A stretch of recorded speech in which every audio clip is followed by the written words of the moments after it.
Thanks, everybody, for downloading the latest edition of the LionsMaven podcast, made possible thanks to Sports Illustrated. I am the doc, John Macaroon. So looking forward to my next conversation with a former Wolverines tight end, played tight end in the National Football League, with everything surrounding the Wolverines, headed to the Orange Bowl, the college football playoffs, the Detroit Lions, and their situation. Always enjoy a football conversation. And today's guest is none other than Jake Butt. Jake, thank you so much for taking the time. I'm looking forward to talking ball with you. Likewise, John. Great time to be talking Michigan football. Obviously we haven't been in this position for a while. Big Ten champions. We're on the right side of the victory against Ohio State. So I could do this all day. I'm excited to get into it. Yeah, absolutely. And I think for Michigan supporters, this year has just been a pleasure because of all the things surrounding Jim Harbaugh, waiting patiently to see the Michigan program rise.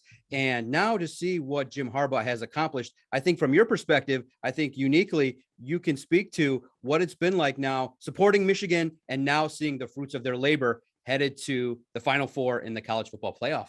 I was going to say it's a pleasure for most of us that are true fans, but there was a couple fans that were calling for Jim's head last season and calling for Ward's head last season. They didn't want to see another year.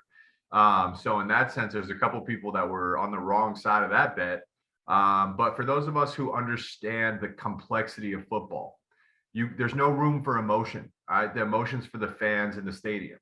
You have to be logical. If you're going to fire a coach, you better be damn sure you're going to replace him with a clear improvement. And Jim Harbaugh is a rare example of success in multiple places at the college and the NFL level. You just saw Urban Meyer try and fail. You've seen Nick Saban try and fail. He's an awesome college football coach, but Jim is just a ball coach. All right. When he's around football, he's at his best. He literally loves the game of football like nobody else I've ever been around. He's just an absolute ball coach. People expect that winning football is easy, but it's not. There's so much that goes into it. And you're not always going to be at the pinnacle every single year, especially at a university like Michigan. This isn't Alabama where you have our academic standard to get in is on pace with a Northwestern and a Stanford, but people expect us to be in Alabama or in Oklahoma. That just doesn't make sense. So in that sense, already the success Jim's been having this year is put on a whole nother level because of the standard that he has to meet. There's certain recruits that if your SAT isn't right, they can't let you play, and that's not an excuse. It's just a reality. And it is not an excuse because Michigan has plenty of resources where we should never have a season like last year. But I'm saying there's no such thing as a generality. There's a big picture here that has to be understood and talked about. And for Coach Harbaugh, for him to stand strong all season for these seniors to come through, Aidan Hutchinson, Cade McNamara, Josh Ross, these guys that have really stuck their necks out and competed all year long. They're finally being rewarded with the fruits of their labor. It's great to see, but as they've said, and as they'll tell you, the job's not finished. They have bigger goals ahead, and they won a little bit of hardware, but the big hardware they're chasing after is the national championship. So I'm excited to go down there. I'll be down at the game, excited to watch that and see if they can, go through the heart of the SEC and win a natty. Yeah, absolutely. Against Georgia, two powerhouse programs going to go at it on New Year's Eve. I'm just wondering, myself viewing from the outside, you get a sense that at least this year, and obviously winning cures all, but you get a sense that maybe Jim Harbaugh pivoted a little bit in regards to kind of the overall attitude of the team. I mean, when did you ever see Michigan jump around on the road against an opponent, against a rival? You got a sense that potentially after a couple years and looking at everything, the coaching staff got younger. It seemed like the morale, the football people really loved to play over there, to play at Ann Arbor, and to see the kind of overall attitude and shift, I think translated to the football field. Have you noticed maybe a slight shift in how Jim Harbaugh conducted himself? I would say that's at the heart of all this is, Jim has shifted. But again, that doesn't tell the full story. When Jim came to coach us back in 2015, we went 7-6, 5-7 my first 2 years. We were at home for Christmas. We didn't even make a bowl game. That's unacceptable at the University of Michigan.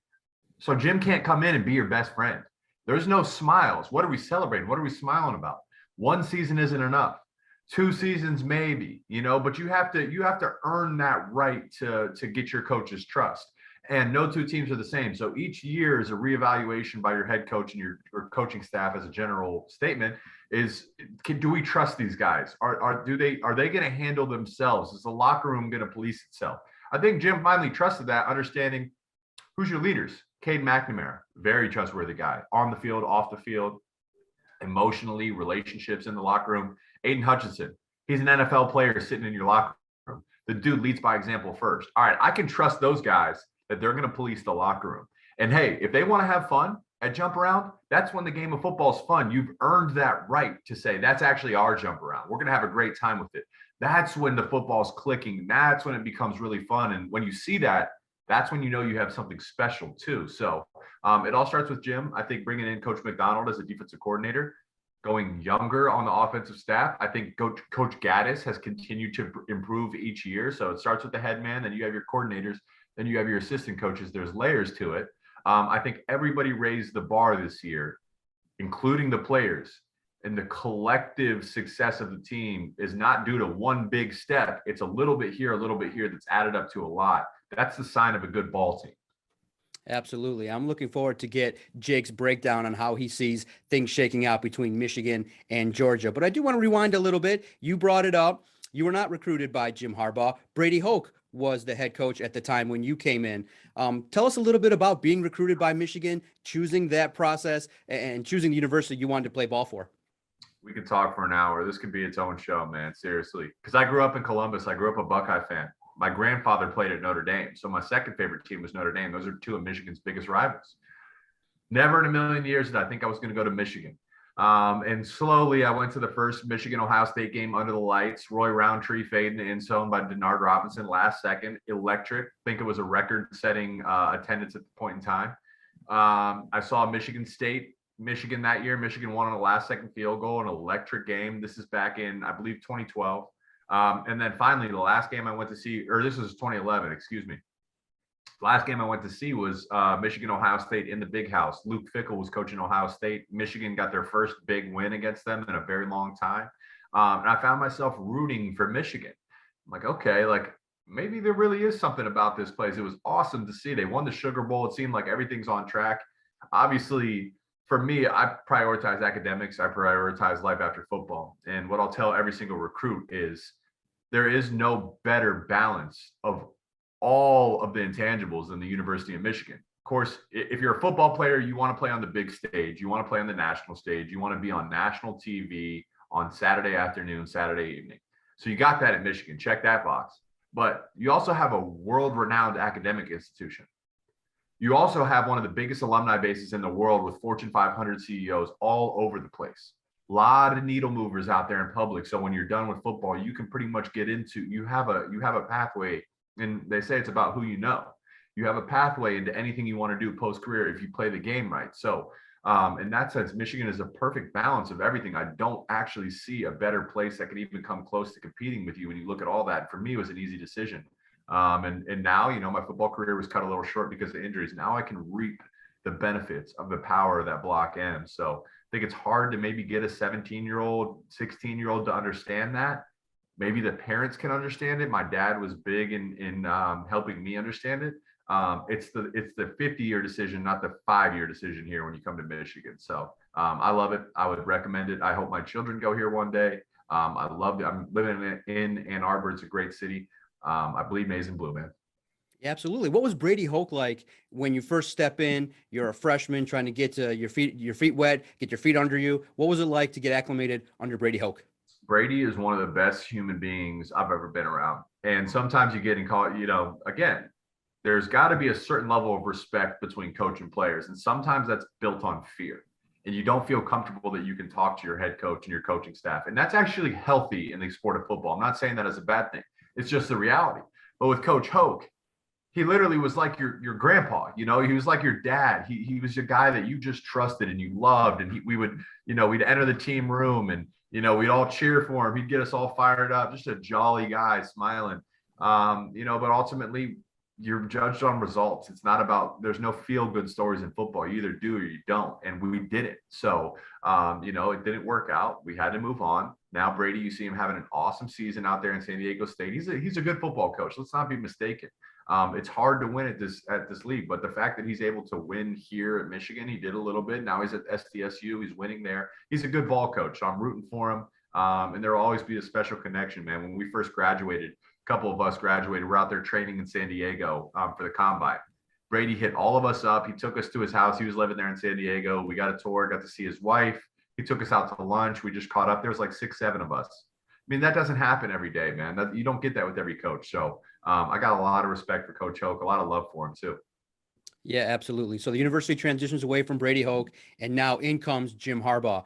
You now are in a position where you're becoming an upperclassman. What is the situation like as you hear that Jim Harbaugh is coming in? Are you starting to feel like, okay, the situation's about to change? We're going to have major expectations, because this is a coach that came from the NFL, had success, coached in the Super Bowl at the highest stages of success in the National Football League. Just for you personally, what was your mindset like, and what was it like around that time when Jim Harbaugh is now coming in to coach back at Michigan? It wasn't just me, it was everybody. And we wanted that. We wanted to work.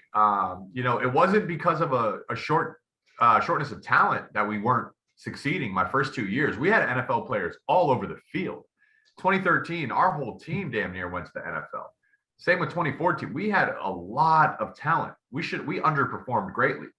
And it wasn't because we weren't working hard. We wanted the high level schemes. We wanted to, have greatness demand out of us. And we knew that's what Coach Harbaugh was going to do. Like I said, when Coach Hoke used to walk into the team rooms, we'd all stand up and cheer, and it was like a joint thing. He'd get us riled up. We'd get him riled up. We're sitting there in our first meeting before Jim walks in, and his assistant, Colonel Minnick, comes in the door, and dead quiet. No one knows. Are we going to cheer? Are we not going to cheer? And Colonel's like, hey, I know you guys had this thing where you like to, cheer and celebrate when, Coach walks in. It's like, we're not going to do that this year. Jim Harbaugh, he's dead serious. We're here to win ball games, not to pat ourselves on the back. And just walks out of the room, and everybody's like, we sit up in our chairs a little bit straighter. You get your notepad ready. You're like, all right, man. It's pretty damn clear what the expectations will be around here. And that kind of just set the tone for what Coach Harbaugh did. We, 4-hour practices all spring, the maximum time you were allowed to be on the field. And I'll tell you the thing about a 4-hour practice is, and this was the big thing for me that I kind of realized what he was doing. 4-hour practice, everyone talks the talk. It's just true. Everyone says they want to be great. But do you really want to be great when that hour 3 mark passes? Or are you ready to throw in the towel? That's the separator. Come that hour 3 mark, if you don't want this, you're going to stand out like a sore thumb, man. If you don't want to be a part of something great, you're going to be the odd man out. And Jim used to tell us is, hey, guys, we're not looking for 80 of you. We need 22. We need 11 warriors on offense and 11 warriors on defense. Like, we don't need 50, 60. We just need 11 of the right guys. That's all we're looking for. And I love that. I thought that was great. It's like, hey, listen, man, you don't want to be here? Open door policy, get out. We need 22 warriors, and we can win with that. And I love that. And it kind of set the tone of, hey, man, we're here to win ball games. We're not here to, mess around or celebrate or have feel-good stories. We win or we lose. And I think that's who Jim Harbaugh is. I'm loving your mindset, and I think it speaks to you and your character in that you understand the reason why a coach is hard on you. It's because he's trying to bring out the most out of the talent that he has. And I think that sometimes goes understated, that sometimes you hear about coaches and their relationships with their players, and sometimes you don't kind of know the underlying situations that you're sharing, in that Jim Harbaugh was tasked with a major responsibility: get Michigan to the heights of success. And it speaks to you and your mindset that you understood that right away, that, hey, things are different, but you understood there's a purpose, there's a reason these things go down, and it's in the pursuit of greatness, not just winning divisions and things like that, but potentially to have success at the height of college football. And I can respect your mindset and the way, the approach that you took with it. So that first season, I have to ask you about it. It's Jim Harbaugh's first game against Michigan State. Everything's under control at the big house. Everything's going well. But unfortunately, things did not shake out there at the end. What was it like for you in that game, knowing that you're right there about to beat your rival, Michigan State, 2015, but unfortunately, trouble with the snap then occurs. What was that like for you? What was your mindset? I was in the shield in the punt. I tackled him into the end zone when he separated his hip. I was that guy. Some lessons are learned very, very hard. And, unfortunately, man, someone has to be on the wrong side of history just as much as someone's on the right side of history. It's absolutely mind-blowing to reminisce on that and think, wow, we were like, after I tackled him in the end zone, I literally felt like I was having an out-of-body experience. Like there's an energy that was just sucked out of the stadium. 110,000 people are just like, nah, there's no way. I act like I can't even describe the feeling, even walking into the locker room, like that didn't actually just happen. It was crazy. But I say some lessons are learned hard. We had a spread punt formation where we would just say, hey, we're just going to beat you, no matter what you guys do, we're just going to get the punt off before you can even block it. So normally you have two gunners out wide, and then you have like your punt, your offensive line on the punt line, your long snapper, and you have three in the shield in the back, and then your punter. Michigan State had all 11 guys committed to blocking the punt. They had no one over the gunners. They had no one back.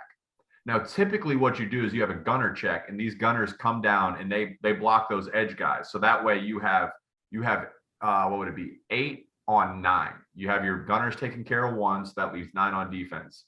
You have 8 because the punter is by himself on 9. You can do that. So the punter has to beat 1 guy. This time the punter had to beat 3 guys. We were in a tough situation. If you get a clean snap and you get a clean punt, it doesn't matter. But you want to scheme to give yourself an advantage. So that's a lesson. We put in a safety punt the next week. Probably have had that the rest of the time. It's a tough lesson learned. But I'll never forget going back in the locker room again. Jim Harbaugh, leadership. Everybody's like, well, what are we gonna do, man? I mean, what you got to say something. First thing Jim says is we're gonna put steel in our spines. We will put steel in our spines and we will get back to work. Like we will overcome this. We will use this as fuel. We will be better because of this. So just speaks on his leadership, man. It's just, I loved playing for Coach Harbaugh. I loved playing for that coaching staff. And that was just a moment where you can either abandon ship and turn against each other, or you can come together. And I felt we actually came together, and it strengthened our love for one another. Yeah, absolutely. It's easy to celebrate all the good times, but what do you do? What happens when you face adversity? And it really speaks to what happened this year. Michigan went to Michigan State and did not obviously come away with the victory, but you get a sense that, through adversity, the team came together and realized that everything was still ahead of them if things were to shake out the right way. And sometimes you have to recognize that not everything is going to go smooth on your path to success. But if you keep chipping away, if you have that steel, if you have that reserve, not how many times you fall down, how many times do you get back up? And I think speaking with you is the ultimate testament to that, going through your experience. I want to speak to the final game that you did have at Michigan. Unfortunately, your career at Michigan did not end in any way that you would have liked, ended in the Orange Bowl with injury. Yeah. Tough, man. Tough to revisit that. Obviously, that was, I think both Jalen Smith and I are the two poster boys for, sitting out of bowl games.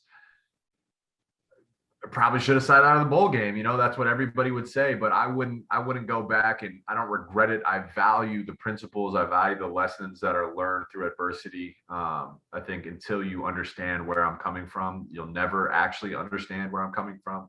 But my principles are different than the next man. What I value in life is different for the next man. And who am I to tell a man what his values and principles should be? So it's obviously the hot topic. A lot of guys are sitting out of the bowl games nowadays.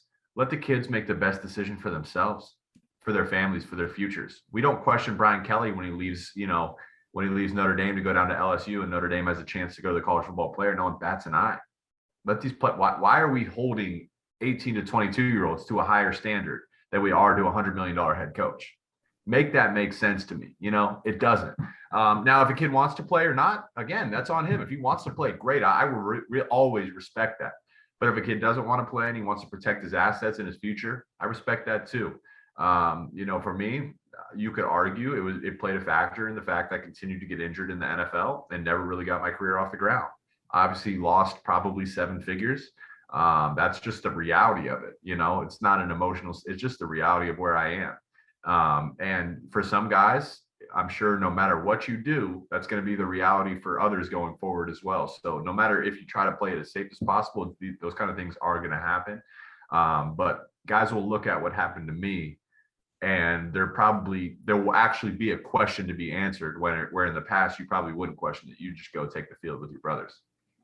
Yeah, absolutely. And it is the hot topic because it involves a lot of interesting psychological dynamics, which is the role of thinking about yourself versus the needs of a team and things like that in regards to somebody that does opt out. And you recognize too that we're also in a different world now where there's NIL, there's opportunities for players to take advantage of situations that you did not have the opportunity. What do you make of NIL? Do you see the good thing is that I know a lot of talk was about the potential negatives that could have come about from this, but the blessing in a situation like this, and you've seen it at Michigan, players have taken some of their funds and have given back, have shown that, hey, that you don't have to assume that a young person is going to take this money and then become an individual that's selfish or somebody that's not going to think about the team. Players at Michigan, all over the country, have taken advantage of NIL and even given back to the community. And I think it's opened up a world of opportunity in college athletics. Do you regret that NIL didn't come your way back in the day? No, not regret. I was actually a huge advocate my senior year. If you go all the way back, I was a huge advocate for players being able to monetize their name, image, and likeness. I thought it was ridiculous that there's somebody making money off of the work you're putting in on the field. You help prop up the brand of your university. I would see butt jerseys and butt shirts and a bunch of butt gear in the Michigan Stadium, and someone was making money off of that. I wasn't. I was getting $1,400 a month for a rent check, and I'm not complaining about that. It's better than a lot of people. But the fact of the matter is someone was making money off of the work I was putting in. I think it's a great thing. What are the negatives people say? It's gonna affect the balance of college football. When was a 5-star going to California State? When was a 5-star going to Montana State? They weren't. They were always going to Bama, Ohio State, Michigan, Clemson, Oklahoma. That's where they always were going to go. So don't give me that. In fact, you got a 5-star going to Jackson State this year with Deion Sanders. When did that happen before NIL? It just happened now. So you want to talk about balance, you could make an argument it's actually helping balance. Texas is back. They're getting better recruits. You could argue that's better. Now, you see these kids. Kids have great hearts. Kids understand the big picture. Kids are more giving. They don't understand maybe the financial implications and the hardships of future life. They just want to give and give back. That's great. Maybe we should give more money to these college players. They're actually using it for good in the world rather than buying material goods. They're giving back to their communities. Look at Blake Corum. Look at JJ McCarthy. Look at they motivated Jim Harbaugh to do it this year. Look what Jim did with his playoff bonuses, giving back to staff that was affected by COVID. It's a good thing, man. Oftentimes younger kids, their hearts are pure. It's great. Let's see more of that. And the only thing I would say is just to make sure you have the right people in your corner, because you have a lot to balance. You have, your morning lift, then you go to class, then you have treatment, then you have practice, then you have film, then you have study hall, then you have your girlfriend, your friends, your family. There's not a lot of time in the day to go do signings and a bunch of NIL events. So you have to have somebody that understands that and is in your corner and not going to put you in harm's way. They're actually going to take care of you and do the right thing to balance that whole schedule. And I think there's something to be had there. Now, it's the Wild West. I think as we go on, rules will change and we'll adapt. But the NCAA is in a tough place where I don't know how much jurisdiction they have with the Supreme Court ruling saying, basically these guys are workers and they should be compensated. So I don't know how much the NCAA thinks they could actually step in and make changes. Yeah, before we break down Michigan, Georgia, Orange Bowl, college football playoff, I'm just wondering if NIL was available, do you think you would have been the best salesman for cars, products, institutions? What do you think? Toilet paper? Charmin? What would have been something you would have wanted to sell? Man, I'll tell you that I would love to, Charmin would have always been good. But I think I would have got a lot of jerseys to the age group from 4 years old to 10 years old. Little kids think my last name is hilarious. So I think I would have sold a lot of jerseys to the younger generation so they could laugh at my last name. And we had fun, man. We had a butt army going where, people were wearing my jerseys with making fun of my last name. It was great. So the shirts and the t-shirts would have done really, really well. Who knows where it would have went, but would have probably been getting more than $1,300 a month in terms of a rent check. So I'm just glad it's sorted out and working out the right way now. Yeah, absolutely. So I'm very fascinated from your perspective. You watch ball, you understand, you've watched Michigan all year. You understand the framework of how college football works. SEC, Georgia's a powerhouse. They're coming in, a little salty after a tough loss to Alabama. What do you make of this contest? How do you see the pathway for success for Michigan to advance to the college football final? A lot of people are not giving Michigan a chance. Good. It's been that way the whole year. I think it's when people make those statements, there's no logic, there's no understanding of the game of football. There's no breakdown, no analysis. Georgia's good. Don't get me wrong. I don't think either team are going to blow the other ones out. I'm seeing some predictions by analysts, different networks that are saying, Georgia's going to blow Michigan out. They got a great defense, but we faced great defenses too. Wisconsin is right up there with Georgia, and we were able to find cracks in them. Now we didn't rush for 300 yards like we're used to doing, but we were able to scheme and find cracks to give ourselves an advantage. So one thing I'm looking out, Dan Lemming, Georgia's defensive coordinator, he's been rumored to be the next head coach at Oregon. Now, when that happens, typically a coach is 1 foot in, 1 foot out, man. And that's a tough place to be, especially when you're trying to play at the highest level. I don't know if anything's been officially confirmed or not, but I would be willing to bet that that's probably where he's going. And I wonder if that plays a factor in this game and gives Michigan's offense a chance to succeed. I think, this is going to be a hard fought game. Got to establish the run in some fashion. You can't expect to rush for 200 plus yards, but having a variety of ways to run the ball, not just running it up the middle, implementing some of the jet sweeps, the counters, the read options, trying to give yourself a schematic advantage, and then timely play actions, and having your, ultimately it's going to come down to making the plays when the ball comes your way out on the edge, whether it's a receiver, tight end. If we can do that and put up points, I think our defense has a better advantage against Georgia's offense and should be able to keep them relatively under wraps. So if we can get into that 30-plus point range, 25, 30 points, I think we got a really good chance to win this game. Of course, I'm rocking with the boys in blue. I think they're going to come up top 30-23 Michigan's my prediction.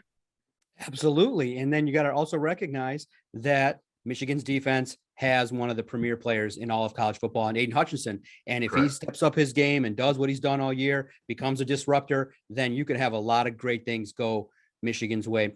What are your thoughts on Aidan Hutchinson? Does he deserve to be the number one pick in the 2022 NFL draft? Sure, absolutely. I think when you're picking number one, it's not just for a lack of talent. It's for a lack of culture as well. When you have a good culture, you don't pick number one. You don't ever slip that deep into turmoil. If you have a good culture, you don't ever pick top 5. You're usually at least your floor is that mid round. So if you're picking number one, you need more than talent. You need somebody that's going to change your culture.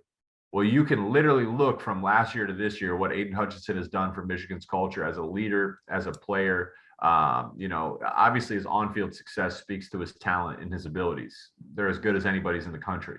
But what I think people need to consider is Aidan Hutchinson is a guy that changed your culture because he works first. He walks the walk first.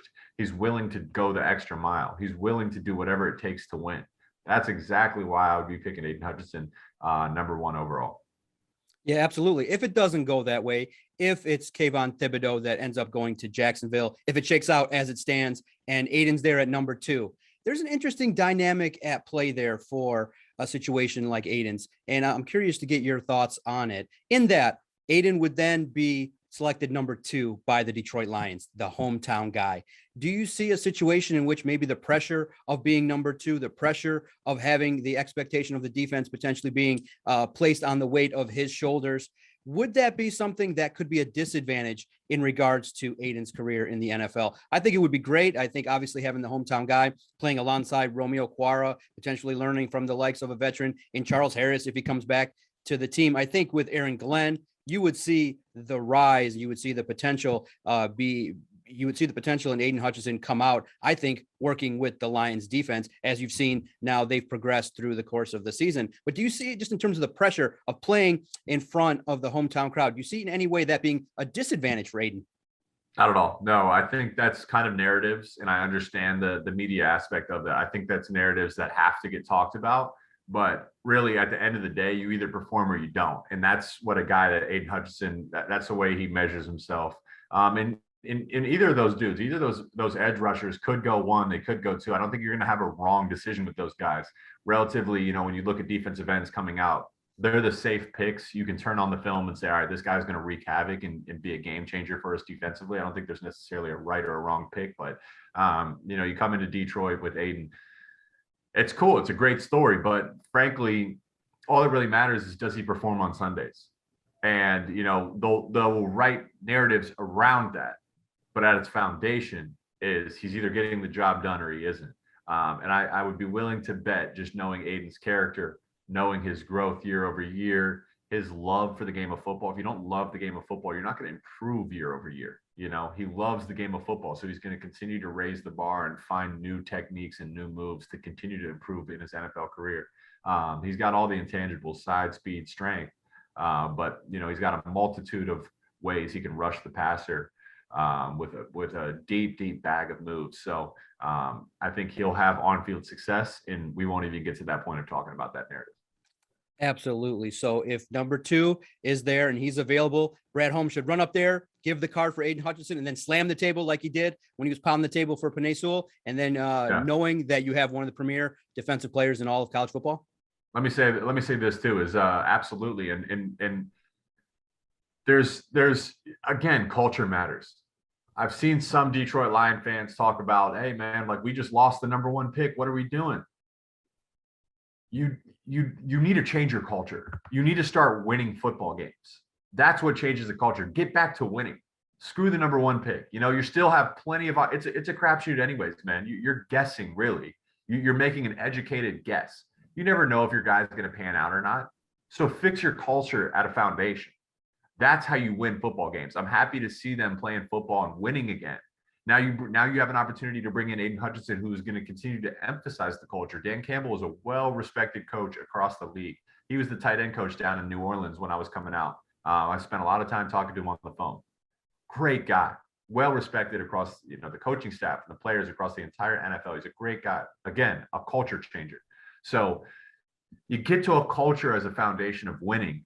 That's when you ultimately get back to your goal of becoming a playoff team, not by saying, let's throw games and get to the number 1 pick. People will hate the game of football. They'll despise the organization. I think winning is what players work so hard for. Let's get back to that, then bring in the talent. Then you have this perfect mesh of getting back to where you want to be, which is winning playoff games.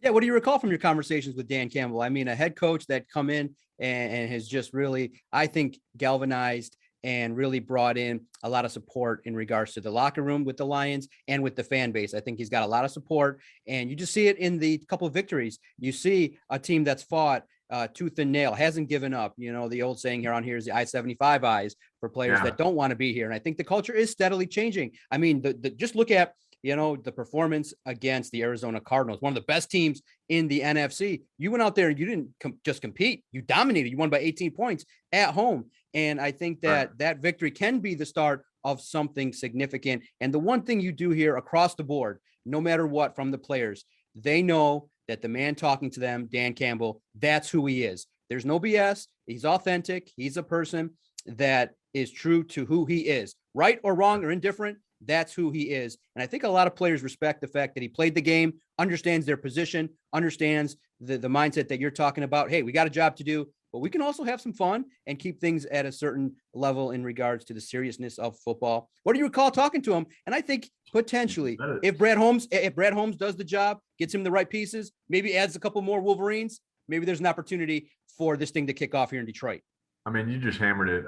Just a genuine guy, and guys can smell BS from a mile away. He's a genuine dude. And again, like, football coaches often can be too hyper-focused on football that they forget they're a human being. And immediately you talk to Dan Campbell and you see that, he's a human being, that he cares for you. And I just knew he wanted to see me succeed. I remember him telling me, he's like, hey man, I know you're a prolific pass catcher, but I think you got great feet. You're right now, I was about 250 pounds. He's like, have you ever considered getting up to maybe 260, 265 and trying to use your feet to be more of a dominant blocker in the NFL? And like, of course, like initially my ego was hit. I'm like, no, man, I'm a pass catching tight end. I know I can run routes. But I knew at its foundation is he was saying that because he wanted to see me play 12 years in the NFL and have a successful career. And there was no question in my mind about that. So Those are the main things that stand out, and those are the main things that need to stand out when you're trying to change a culture. Is you need to know that your coach has your best interest in mind and has a common goal with you of, hey, we need to get back to winning. Thoroughly enjoying our conversation with Jake, but I'm just curious right now, what are you up to post NFL career? A lot of this, man. I mean, I think I'm going to try to get into broadcasting media. Love being around football. Love breaking down football, analyzing. I still watch it with that certain eye where I'm not watching the end result. I like to see the why of what happens. I like to see the O line, hit on their combo blocks and create a hole. I like to see route combinations, execute perfectly. To create crevices in the defense. So that's kind of how I watch it. I think I can do it. I'd probably stick around college football. So we'll see where it goes. Obviously, a lot of competition in there, but I think I can do it. Absolutely. I have no doubt that you can do it. You have the right mindset. And obviously, having played the game, you'll have a unique perspective of where things are, not only what's going on with the X's and O's, but potentially the behind the scenes mindset. And that's so important. I think a lot of people are now paying attention to not only just the physicality, the stats, the numbers, the measurables, but they're also paying attention to what their character's like, what they bring to the table, what their makeup is like, their competitive spirit, their drive, how they handle adversity. And I think any network would be lucky to have you if they do indeed call your name. So I'm curious, give me the scouting report. The Detroit Lions spent a first-round pick on T.J. Hockenson. Third year, unfortunately, ends a little prematurely with a hand injury, out for the year. But I think you're starting to see the makings of a tight end that can play 12 years in the league. I think that if this continues to build, and when you have the Lions building a running game and O-line, if they can just sprinkle in a couple now talented wide receivers, I think it just inevitably will open things up for T.J. Hockenson. You see it. It's just not there just yet. I mean, I thought he was really hitting his stride. It's unfortunate to have the injury happen, but thankfully it's not an injury that you expect to really hamper him down the line. It seems like it's a clean fix. It should be 100% by OTAs next offseason. But he's got that Iowa blood, man. He's got that certain explosive hips, so he can really throw on you in the run game.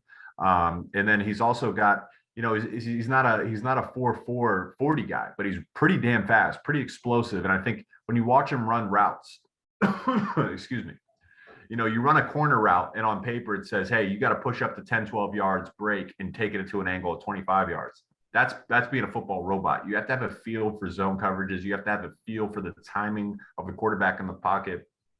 I think when you watch him play, he's got a great feel for the game, got smooth hands. He's good after the catch. He's very explosive. He's really the whole package. And you got to, there's people say don't draft a tight end in the first round, because typically it takes a couple years for the tight end. It's a very hard position to transition to. And here he is with a couple years under his belt. Obviously, he's got a Pro Bowl under his belt already. I think he's only going to get better from here. And, you look at a culture. A team like the Detroit Lions you could argue they are lacking in talent relative to the premier teams in this league. So, whoever your quarterback is, they're looking for that safety valve. They're looking for that easy throw to try to, you're not always going to get these explosive 80-yard touchdowns over top. Sometimes you're going to have to do it the hard way and hit the 8 to 10-yard out routes, the dig routes, the over the ball routes, the corner routes. And he seems to have a great feel for finding those zones, catching the ball, getting upfield, and extending drives on third down. So if I was a Lion fan, I'd be very, very grateful to have him. I think he's going to continue to improve over the years. I think he's proved himself already. I don't think he has much else to prove. It's just continuing to build that trust with whoever the quarterback is going forward, and earning more and more targets and doing more and more with it. You got a really good one.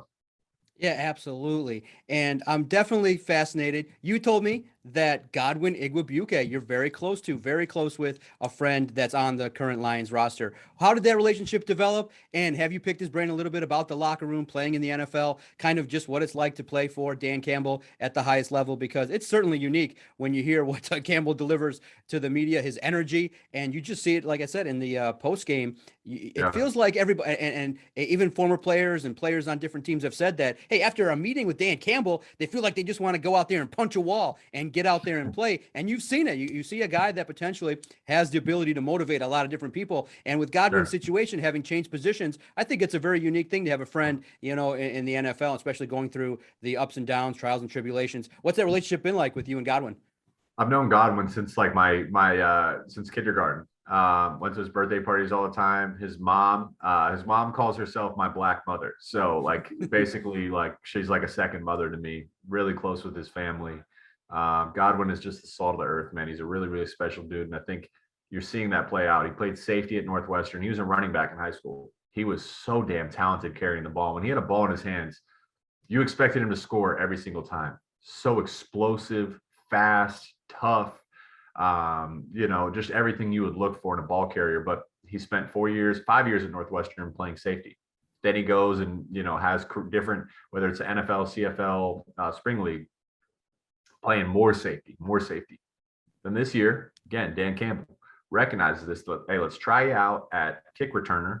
Looks good carrying the ball. Hey, man, why don't you, safety's pretty deep. Why don't we try you at running back this year?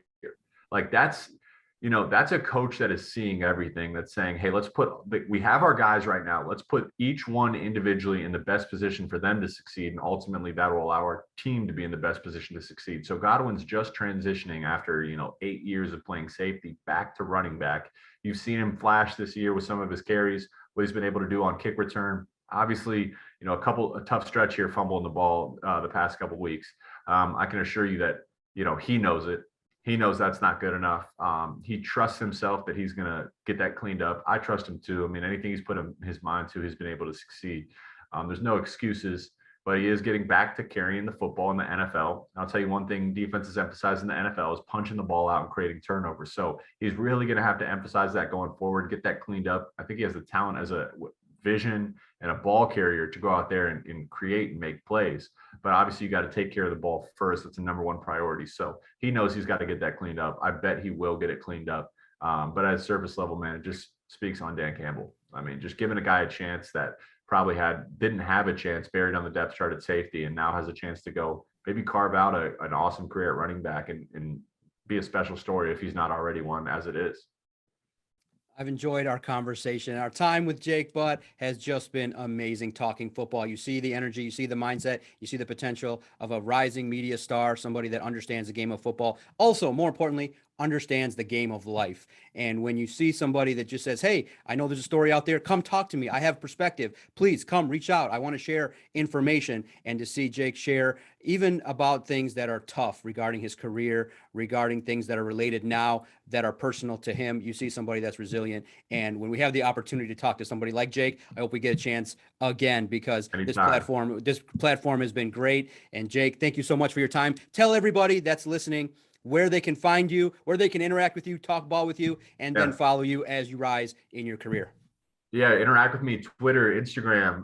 My Twitter handle is JakeButt, standing for tight end. Also, my name on there is Jay Booty. You can also find me at Jay Booty on Instagram. So I'm always talking football, talking life, obviously Michigan football, but you're seeing some more in-depth analysis. Been doing a lot of podcasts, a lot of different things. So reach out to me. I'm very engaging with, my fans and the Twitter followers. So don't be afraid to tweet me and ask any questions, and we'll interact. So looking forward to seeing you guys, and happy holiday season.